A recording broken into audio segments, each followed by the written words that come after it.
হাসিনা ভেবেছিলেন যে যদি ওয়াকারুজ্জামান সেনাপ্রধান থাকে তাহলে আমার গদিটা টলমল হবে না, কিন্তু তিনি জানতেন না যে তিনিই হচ্ছে সবচেয়ে বড় কারিগর তার গদি টলানোর জন্য।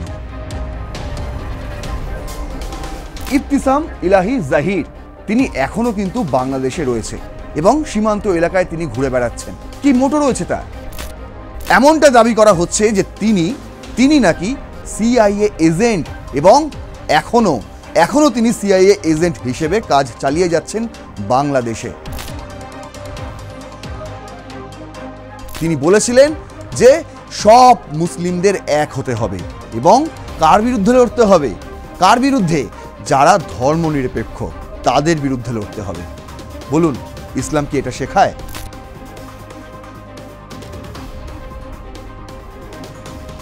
যে হাফিজ সঈদ মুম্বাই হামলার মাস্টার মাইন্ড, এবার সেই হাফিজ সঈদ বাংলাদেশেও অস্থিরতা নিজের প্রভাব খাটানোর চেষ্টা করছে। তারই অ্যাসোসিয়েট হচ্ছে জাহির, যে ইসলামিক সেরমস এবং activist the India Bangladesh border rest সন্দেহজনক কার্যকলাপ করছে এবং ষড়যন্ত্র করছে। কোথায়? নর্থ ইস্ট ইন্ডিয়ায়। তার একটাই স্লোগান যে ধর্মনিরপেক্ষ যারা তাদের বিরুদ্ধে রুখে দাঁড়াও।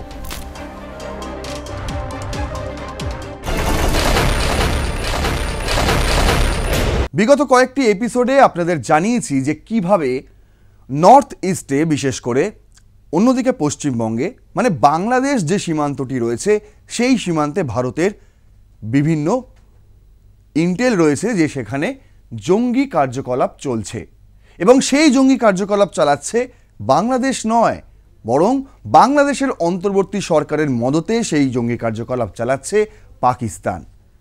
সেরকম বেশ কয়েকটি উদাহরণ আপনাদের সামনে তুলে ধরেছিলাম। যখন পাকিস্তানের শামসাদ মির্জা তিনি বাংলাদেশ সফরে, ঠিক একই সঙ্গে বাংলাদেশ সফরে আসেন সেখানকার পাকিস্তানের একটি ধর্মগুরু, একজন রাজনৈতিক ব্যক্তিত্ব, এবং আরও ভালো করে তার পরিচয় দিতে গেলে বলা উচিত তিনি হাফিজ সঈদের অত্যন্ত ঘনিষ্ঠ একজন।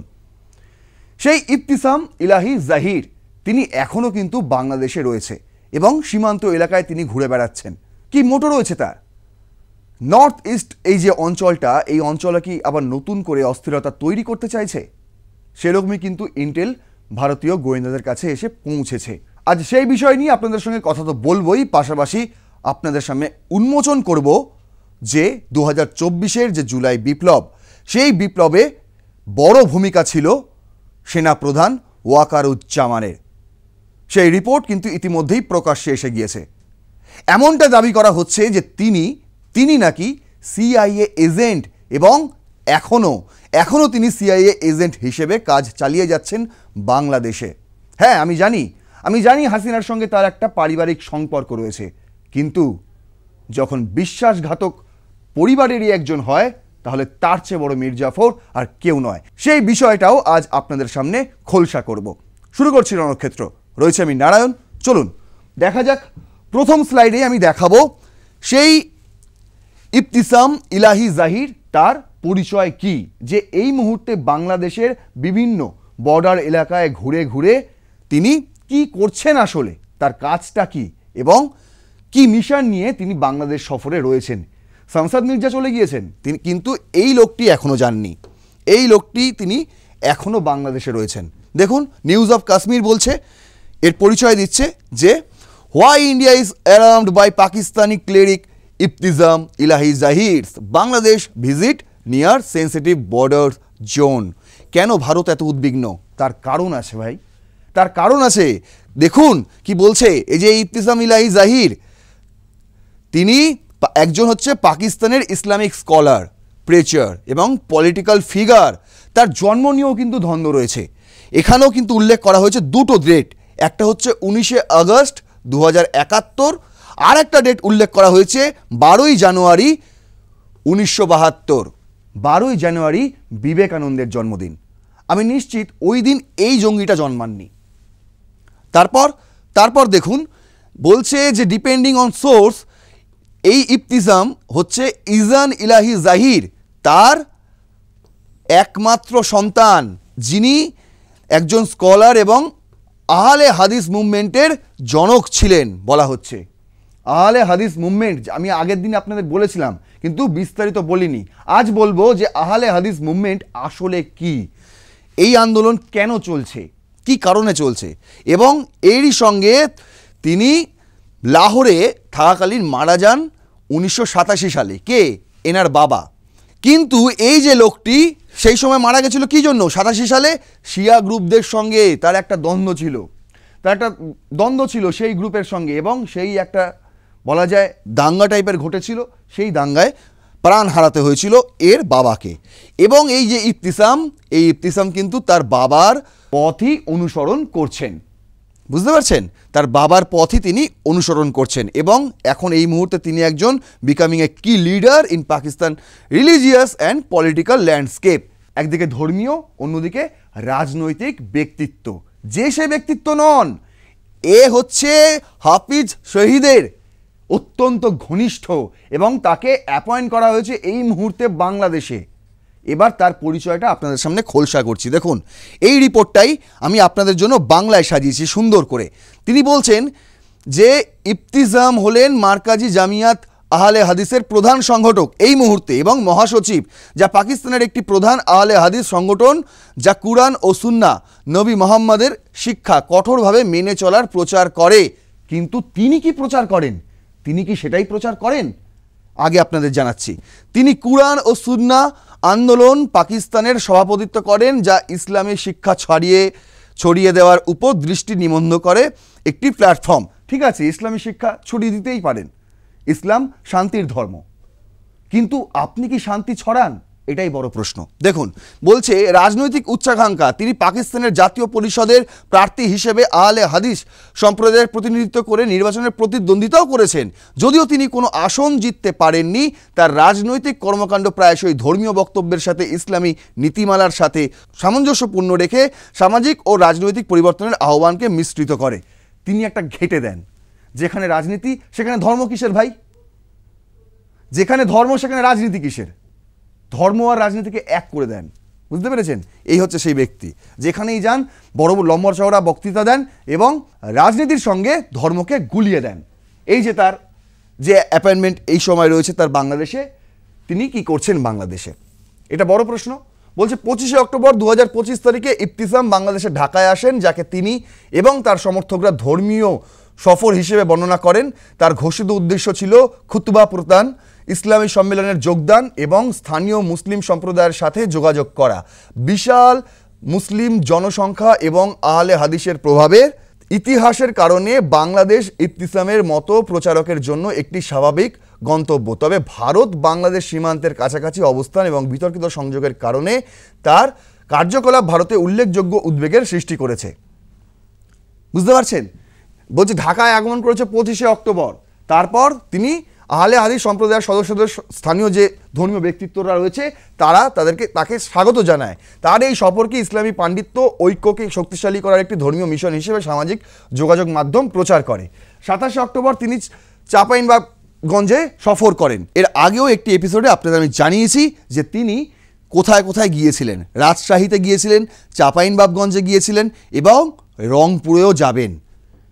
এটা আমি আপনাদের আগেই জানিয়েছিলাম। এবার দেখুন, বলছে ইবতিসাম নওদপাড়া থেকে চাঁপাইনবাবগঞ্জে ভ্রমণ করেন, যা বাংলাদেশের উত্তর পশ্চিমাঞ্চলের একটি জেলা, যা ভারতের পশ্চিমবঙ্গের মালদা জেলার সাথে একটি ছিদ্রযুক্ত সীমান্ত ভাগ করে নেয়।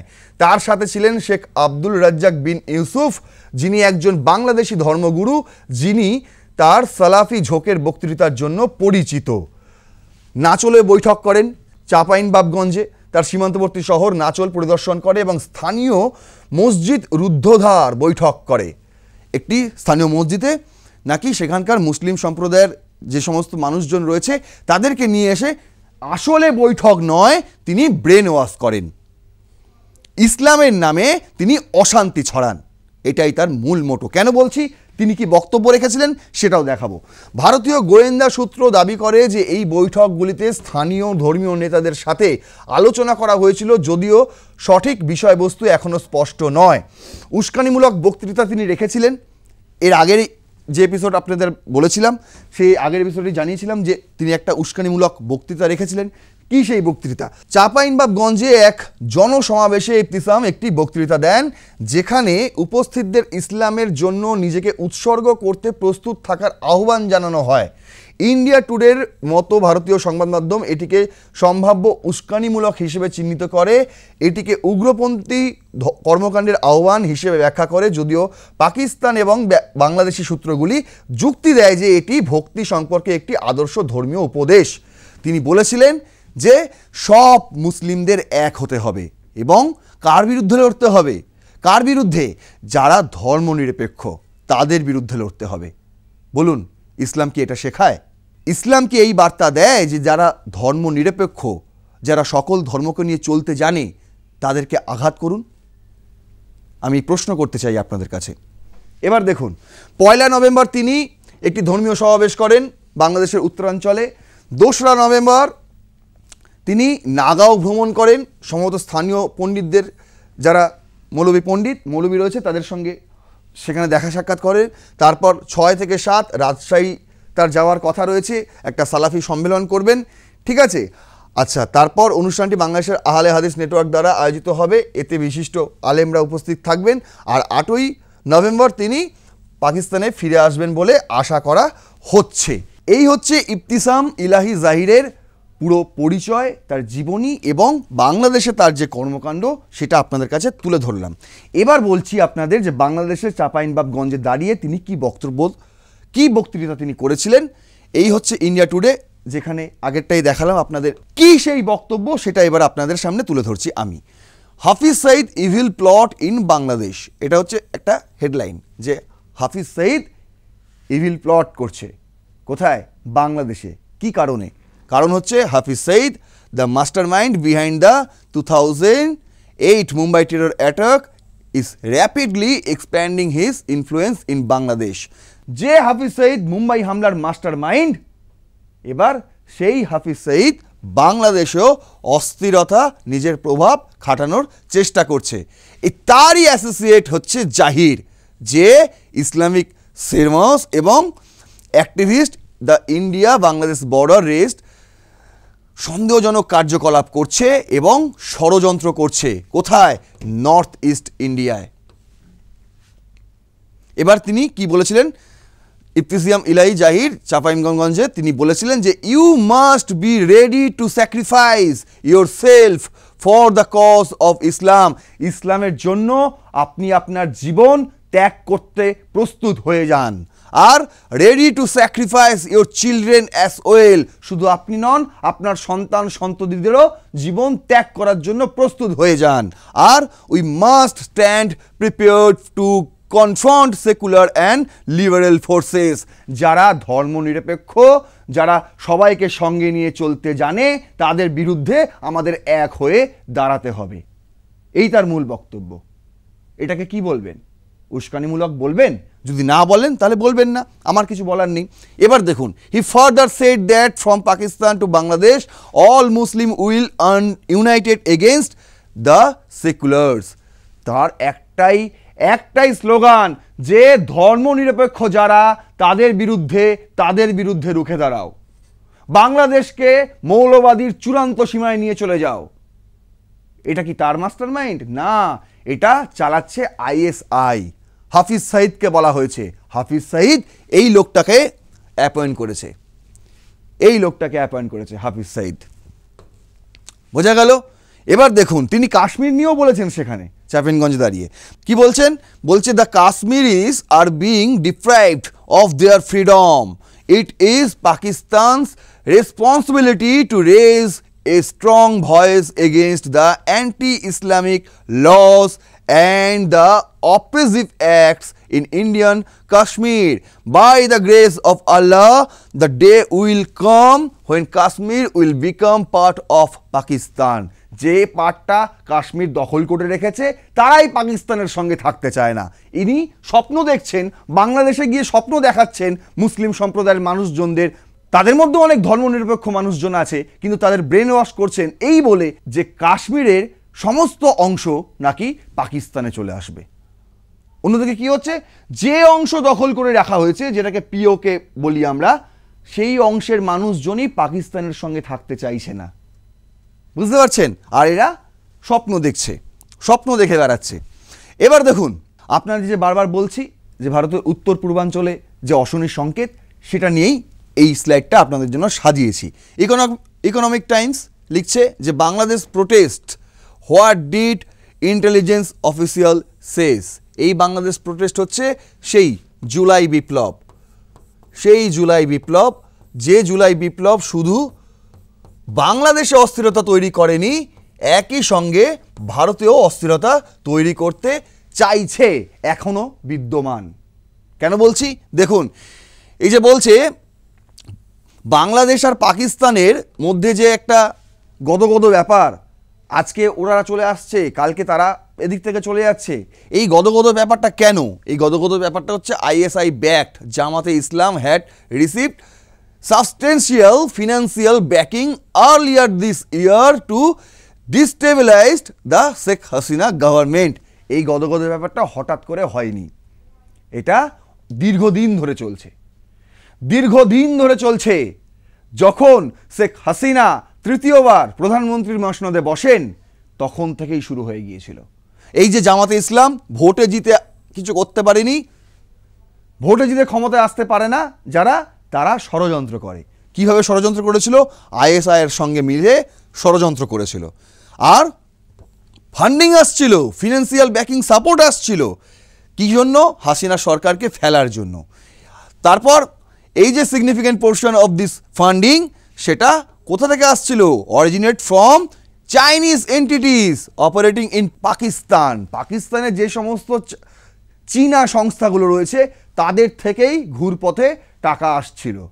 সেই টাকাই আইএসআই মারফত হাওয়ালা হয়ে চলে যাচ্ছিল বাংলাদেশে।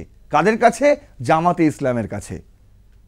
বুঝতে পারছেন? এটা একটা দিক, এটা একটা দিক। আবার অন্য দিকটা কি, সেটা এই রিপোর্টেই আছে। এই যে বলছে আইসিএস, ইসলামিক ছাত্র শিবির না কি নাম, এই যে জামাতে ইসলামের একটা ছাত্র জঙ্গি গোষ্ঠী আছে, সেই জঙ্গি গোষ্ঠীটার নাম হচ্ছে এইটা আইসিএস।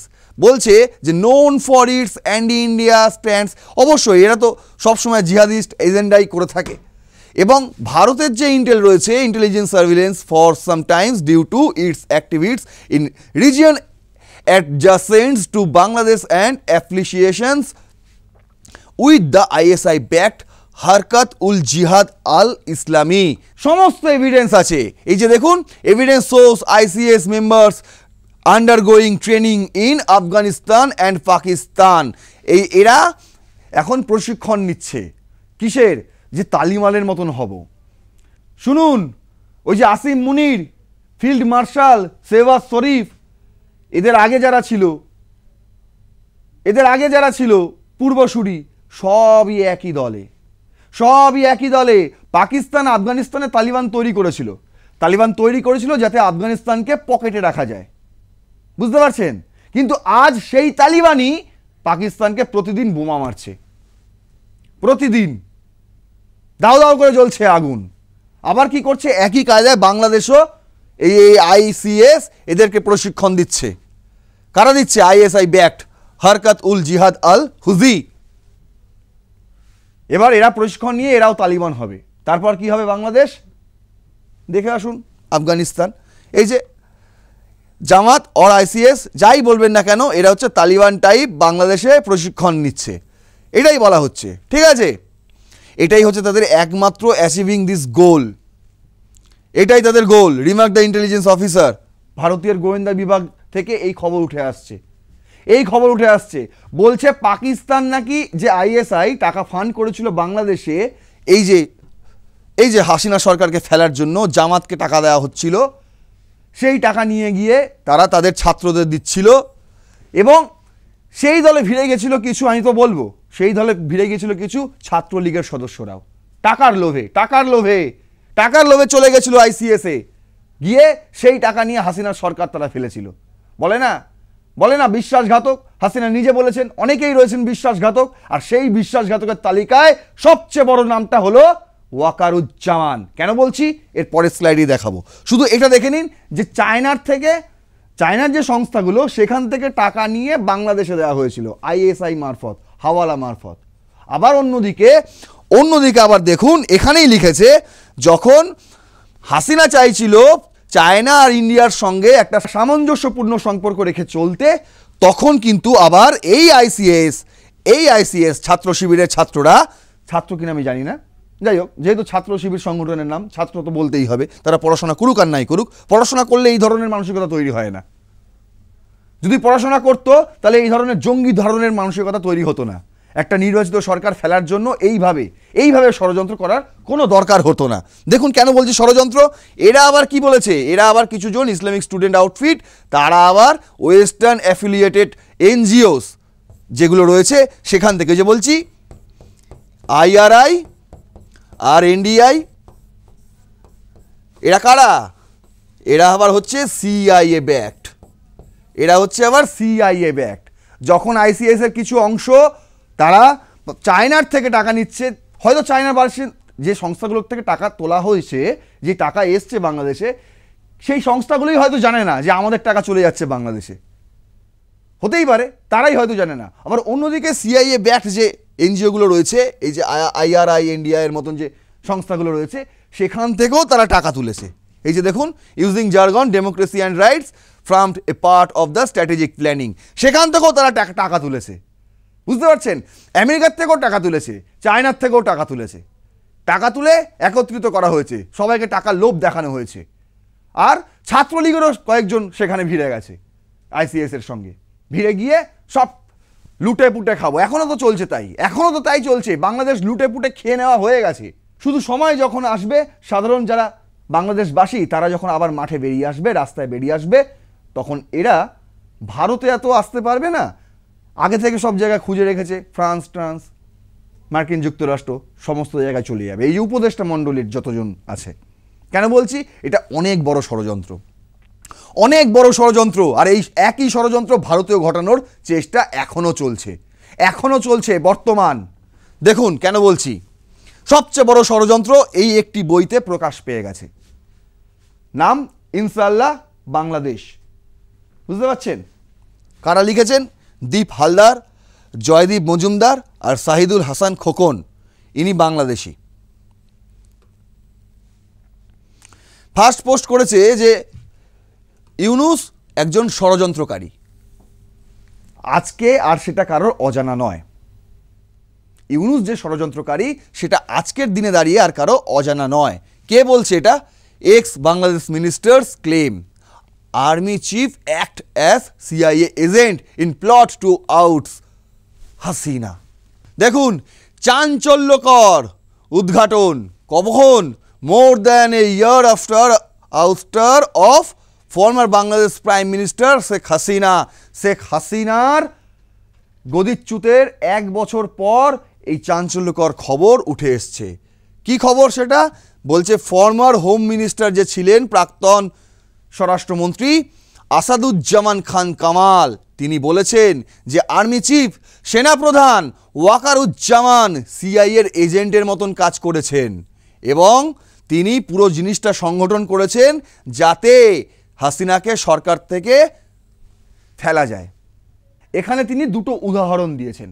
তিনি বলছেন যে calling the army chief the main plotter, তাকেই বলছেন মেন ষড়যন্ত্রকারী, মানে ওয়াকারুজ্জামানই হচ্ছে মেন ষড়যন্ত্রকারী, তিনি প্লট সাজিয়েছেন, গোটা প্লটটা তিনি নিজে সাজিয়েছেন। এটা কার বক্তব্য?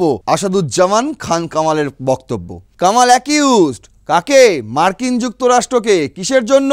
বাংলাদেশে অস্থিরতা তৈরি করার জন্য। অন্যদিকে ওয়াশিংটন ডাজ নট ওয়ান্ট, তিনি বলছেন যে ওয়াশিংটন চায় না যে too many powerful heads of state in South Asia, দক্ষিণ এশিয়ায় কোনো শক্তিশালী মাথা তারা চায় না, ওয়াশিংটন চায় না, CIA চায় না। বুঝতে পেরেছেন? সেই কারণে ইট ওয়াজ এ পারফেক্ট CIA প্লট। তিনি বলছেন এটা পুরোপুরি একদম CIA একদম নির্দিষ্টভাবে বলা যায় এটা পারফেক্ট প্লট, যে বহুদিন ধরে চলছিল, এটা বহুদিন ধরে, যে ওভারথ্রো হাসিনাকে ওভারথ্রো করার জন্য কি কি করতে হয়। এবং তিনি মনে করেন CIA পকেটে ছিলেন ওয়াকারুজ্জামান, CIA যা বলছিলেন ওয়াকারুজ্জামান তাই করেছিলেন। কেন তিনি বলছেন? তার কারণ হচ্ছে, এই যে বললাম দুটো কারণ তিনি বলেছেন, 2 রিজন। প্রথম কারণ হচ্ছে যে মার্কিন যুক্তরাষ্ট্র চায় না, ওয়াশিংটন চায় না দক্ষিণ এশিয়ায় কোনো বড় মাথা, কোনো শক্তিশালী মাথা থাকুক, যেমন মোদি, শি জিনপিং এবং হাসিনা। এই তিনজনই তো শক্তিশালী মাথা ছিল। এখন হাসিনা নেই, শি জিনপিংও আছে, মোদিও আছে। কিন্তু আমেরিকার কি প্লট? আমেরিকার প্লট, এবার যে বলছি না বারবার বলছি না যে ভারত এবার অস্থিরতা তৈরি করার চেষ্টা করছে।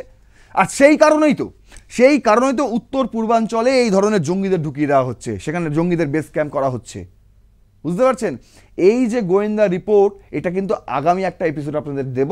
সেই এপিসোডে সুন্দরভাবে ক্লিয়ার করব যে কিভাবে সেখানে জঙ্গি কারখানা তৈরি হচ্ছে এবং ভারতীয় গোয়েন্দাদের কাছে আর নতুন কি খবর উঠে এসছে, কি ইন্টেল রয়েছে, কেন সেখানে তৎপরতা বাড়াতে হলো ভারতীয় সেনাবাহিনীকে, সেই খবর আগামী এপিসোডেই আপনাদের সামনে আনবো।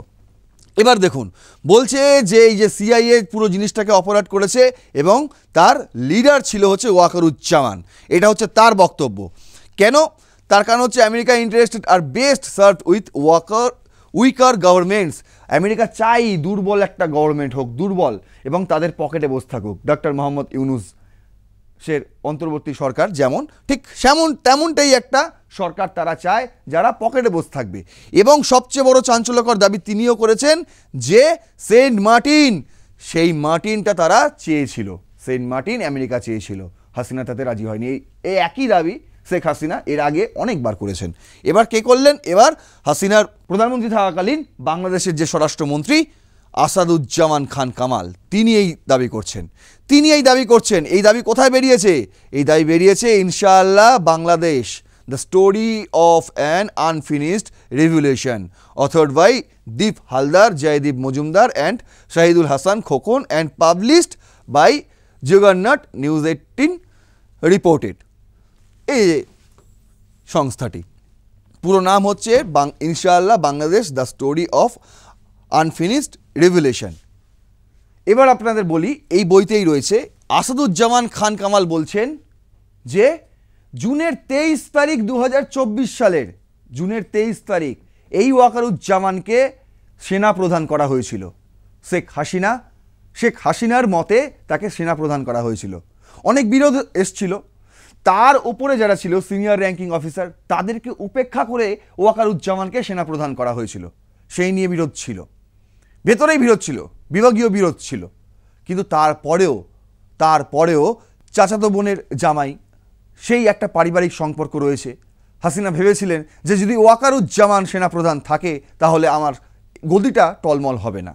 কিন্তু তিনি জানতেন না যে তিনিই হচ্ছে সবচেয়ে বড় কারিগর তার গদি টলানোর জন্য। এবার বলি যে তার ভূমিকা কতটা ছিল। 3 অগস্ট যখন উত্তাল হয়ে উঠেছিল বাংলাদেশ, ঠিক সেই সময় গণভবনে নিরাপত্তা জোরদার করার দরকার ছিল এবং শেখ হাসিনা তিনি বলেছিলেন যে পুলিশের সংখ্যা বাড়িয়ে দিতে, পুলিশ কর্মীর সংখ্যা বাড়িয়ে দিতে গণভবনের চত্বরে চারিদিকে। তাতে রাজি হননি সেনাপ্রধান ওয়াকারুজ্জামান। তিনি হাসিনাকে বুঝিয়েছিলেন যে পুলিশের ওপর সাধারণ মানুষের আস্থা উঠে গিয়েছে। পুলিশ যেভাবে নির্বিচারে গুলি চালাচ্ছে তাতে সাধারণ মানুষ পুলিশকে আর বিশ্বাস করছে না। তাই পুলিশকে নয় সেনাবাহিনীর কর্মীদের আমি সেখানে পাঠিয়ে দিচ্ছি নিরাপত্তায়, সেখানে আমি মোতায়েন করছি সেনাবাহিনীকে। সেই মোতাবেক সেনাবাহিনী সেখানে মোতায়েন করা হয়। কিন্তু যখন 5ই অগস্ট ওই মিছিল গণভবনের দিকে এগিয়ে আসছিল তখন সেনাবাহিনী ব্যর্থ হয়। গণভবন থেকে প্রায় অনেক দূরে ছিল সেই মিছিল, যখন ওয়াকারুজ্জামান শেখ হাসিনাকে পরামর্শ দেন যাতে তিনি বাংলাদেশ ছেড়ে চলে যান। তিনি একটি শেষবারের মতন জাতির উদ্দেশ্যে বক্তব্য রাখার জন্য বলেছিলেন, কিন্তু তাতেও রাজি হননি ওয়াকারুজ্জামান। তাতে যদি সিআইএর প্লট ঘেটে যায়, বুঝতে পেরেছেন, পুরোপুরি সিআইএর প্লট, এবং এই প্লটের প্রথম এবং প্রধান কাণ্ডারি হচ্ছেন ওয়াকারুজ্জামান। সেই কথা আজ আর কারোর অজানা রইল না।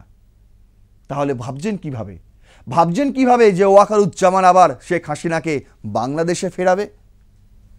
হতেও পারে, আবার নাও হতে পারে, কিচ্ছু বলা যাচ্ছে না। কিন্তু ওয়াকারুজ্জামানের আরও ভূমিকা বিস্তারিত আমি বলছি আগামী এপিসোডে আপনাদের সামনে তুলে ধরব। তার এই মুহূর্তে যে ভূমিকা, এই মুহূর্তে তার যে কর্মকাণ্ড সেটাও কিন্তু রহস্যজনক, সেটাও আপনাদের সামনে তুলে ধরবো, কথা দিলাম। এই ভিডিওটি ইনফরমেটিভ লাগলে অবশ্যই শেয়ার করুন, কমেন্ট করুন, আপনাদের মতামত জানান, লাইক করুন ভিডিওটি এবং সাবস্ক্রাইব করুন চ্যানেলটি। দেখতে থাকুন রণক্ষেত্র।